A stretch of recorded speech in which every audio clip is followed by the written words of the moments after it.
MMS farming రైతు సోదరులందరికీ నమస్కారం. ఇప్పుడు వచ్చేసి మనం రంగారెడ్డి జిల్లా కేశంపేట మండలం కేశంపేట గ్రామంలో మనం ఉన్నాం. ఇప్పుడు చూస్తున్నట్లయితే ఈ షెడ్లో వచ్చేసి దాదాపుగా ఒక 6 ఆవులు ప్యూర్ హెచ్ఎఫ్ ఆవులు ఉన్నాయి. 75,000 నుంచి ₹1,00,000 వరకు 75,000 నుంచి ₹1,00,000 వరకు ఈ ఆవులు ఉన్నాయి. ఈ ఆవులు అమ్మే రైతు, ఈ ఆవులు అమ్మే పర్సన్ ఒక రైతు కావడం ఒక విశేషం.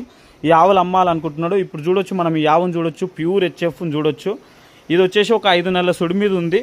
మీకు కావాలనుకుంటే 75,000 నుంచి ₹1,00,000 మధ్యలో మీకు ఆవులు పడడానికి వీలుంది. ఇక్కడ చూడొచ్చు, ఒక దర్శి ఉంది. ఇది మనకు వచ్చేసి ఇది వచ్చేసి క్రాస్ గిర్. ఇది ఈ ఆవును అమ్మడంట, తను ఉంచుకుంటాడంట. ఇక ఈయన అమ్మనికి కారణం కూడా ఏంటంటే, ఇక్కడ చూడొచ్చు మనకు సొప్ప మేత అనేది కరెక్ట్ లేదు, బోర్లు మొత్తం ఎండిపోయినాయి. ఆవుల అమ్మనికి మాత్రం కారణం ఇదే. ప్యూర్ హెచ్ఎఫ్ ఆవులు ఉన్నాయి. 8 లీటర్ల నుంచి 12 లీటర్ల మధ్యలో ఆవులు ఇస్తున్నాయి పాలు. కావాలి అనుకుంటే మాత్రం రంగారెడ్డి జిల్లా కేశంపేట మండలం కేశంపేట గ్రామం. తన నెంబర్ వచ్చేసి